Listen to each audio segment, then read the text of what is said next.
Hello everyone, this is Samarian, and in this tutorial we are going to talk about how to create a leaderboard. Because I've had a lot of people ask me, how do you create a leaderboard? And it's a lot easier to show you in a video tutorial than it is to explain it. And we're going to go over both types of leaderboards. You can have two different types. You can have one based on time and one based on score. So, in order to get a leaderboard, you have to have a toy box with only one challenge maker in it. If there are two challenge makers in that toy box, your leaderboard is not going to be available. They will not be able to attach one to your toy box if there is more than one challenge maker. So only have the one challenge maker that is going to be used for that leaderboard in that toy box. And yes, again, I'm going to say it just because it's that important. One challenge maker, period. If you have two, not going to work. So we have now put down a challenge maker. Like I said, there are two types of leaderboards you can make. You can make one based on score, or you can make one based on time. Now, if you're going to do one based on time, you need a timer in your board. And if you're going to do one based on score, I've obviously missed it. I was looking for the timer. If you're going to do one based on score, you will need either the team scoreboard or just the regular scoreboard. They both work. And there's a team scoreboard and there's a regular scoreboard.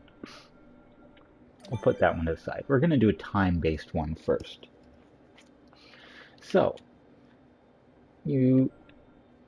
now to make it work, you have to link the either the timer or the scoreboard to the challenge maker, and you can't link both at the same time, so you're pretty set that way. Now you can either choose the new time results connection from the timer or from the challenge maker. It doesn't matter, and you link them together. Now you also, in the challenge maker, want to make sure you set it up so that the results score label is set to what you're using. In this case, we are using time. And the rank order can either be high to low or low to high. So let's say you're having a race and the timer starts at 0 and the fastest person to get to the end is going to get the highest rank. Then obviously you would want to be the lowest time is the best, so you choose low to high.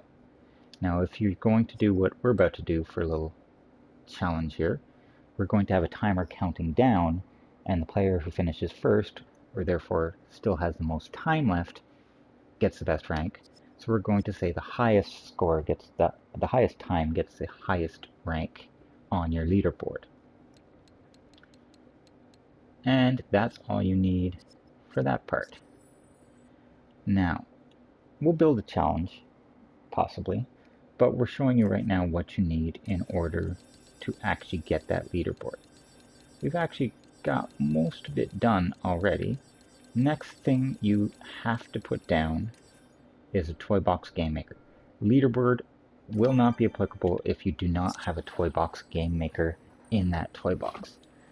Now, you can, and I have once or twice gotten a leaderboard by using a toy box game maker in test mode, but the majority of the time I would recommend, when you put that toy box game maker down, you can then save the game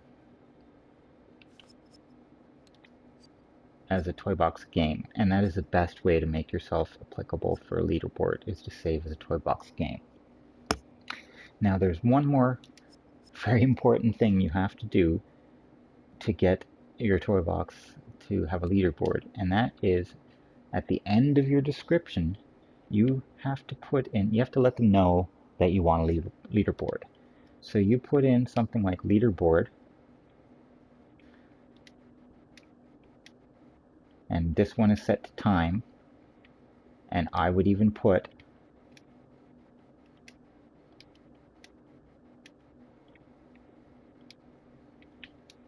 high to low there, because that's what I have my time ranking based on. And you can put it quotation marks at the end of your toy box, and they should remove that for you once they've put the leaderboard in. If they don't, you can always send them a message to please remove that part from my description. But it's very important that at the end of your description you put in that you are requesting a leaderboard based on time and based on the high to low or the low to high feature. Now, if you're going for a score-based one, you just have to make sure that your scoreboard here has a new score results connection to that challenge maker. And then you'd want to adjust the properties of that challenge maker from time to points. And then is less points better, is more points better, so you either want low to high or high to low. Normally when you're based on points, high to low is what most people go to, unless you're losing points in the challenge, in which case you might be low to high. It's all based on what challenge you're building. Now another thing, just because we're here, I'm going to show you with a scoreboard, because it happens to people all the time. They say, my scoreboard is constantly resetting on me, it won't go very high in numbers. And that's because a scoreboard is built to play to a certain number. Here it's built to play to 3. And so what's going to happen is once that scoreboard hits the number 3, it's going to send an output, which we aren't using in this case, of target score reach, just to let whatever game you're designing or building know that someone's won the game, obviously. But then it resets the scoreboard. So it'll hit 3 and it'll reset to 0. Hit 3, it'll reset to 0. So make sure you crank this up. If it's possible, get 100 points on your scoreboard. Put in 150. Just make sure you put it high enough that it's not going to reset on the player. And that's why it resets on the player all the time, these scoreboards. So there, we've now got this challenge designed so that we could now save it as a toy box game, and in the description this time we would put leaderboard score high to low. So let's actually put something together really quick here, and let's basically design a game. So defeat as many enemies as you can before the timer runs out. Let's give ourselves 30 seconds on the clock.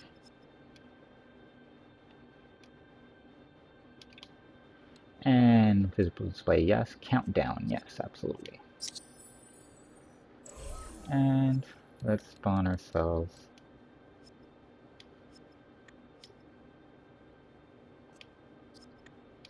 just a bunch of these guys. And I'm using 2. I'm doing this in a very simplified way. There's a lot better ways to do this, but I'm trying to do this quickly. So basically, we're going to make it so invites accepted. I always like to reset everything with invites accepted, so I'm going to reset that, and I'm going to reset my timer. When the game starts, I'm going to generate this wave. And when you wipe out this wave, when it's defeated, I want this wave to generate. And when this one is defeated, I want this one to generate. Now this is a very ugly way I'm doing it, and it would break. Well, it would break, but those enemies are never going to stop showing up, ever. So we'll just leave it as it is for now, and if you have questions, you can always ask me. When this first group generates, no, I don't want to do that. When the game starts, start the timer. When the timer is expired, complete the game. We're almost there. I just want to adjust some of these properties, get rid of that generate delay. and this one as well. Now, of course, we're using a scoreboard here, so we want a way to get a score. So, we're going to set it so that, oh, that was incorrect.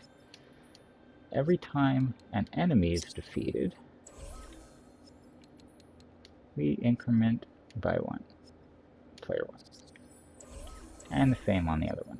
Every time an enemy is defeated, we're gonna increment player 1's score here. Now this is very, very ugly. The enemies are just going to spawn right on top of their actual points there. But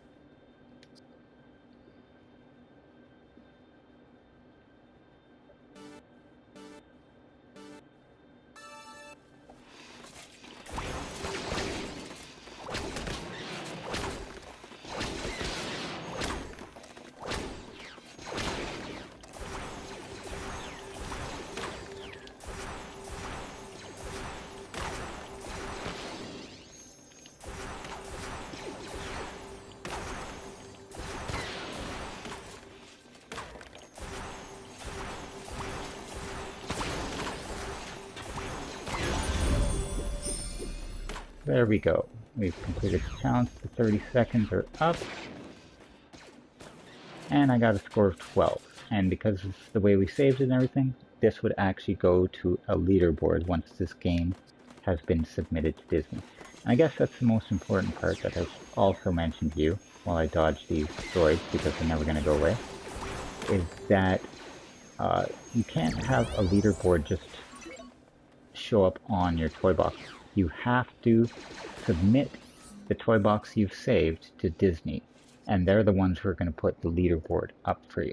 So once you've done the save and everything like that, you're going to go to your online community content, submit to Disney, go over to your toy box game, choose the game that you have in there, and submit that to Disney, and they will then make sure that you followed the guidelines I just gave you here, and they will make sure that your toy box is applicable for a leaderboard, and then they'll put the leaderboard on the toy box. So that is how you do either a time or score-based leaderboard. There's no real big difference between the two except for the timer and the scoreboard and the way you set up the challenge maker. But always make sure you also add to the description that you're looking for a leaderboard, because without that, odds are not good you'll get one.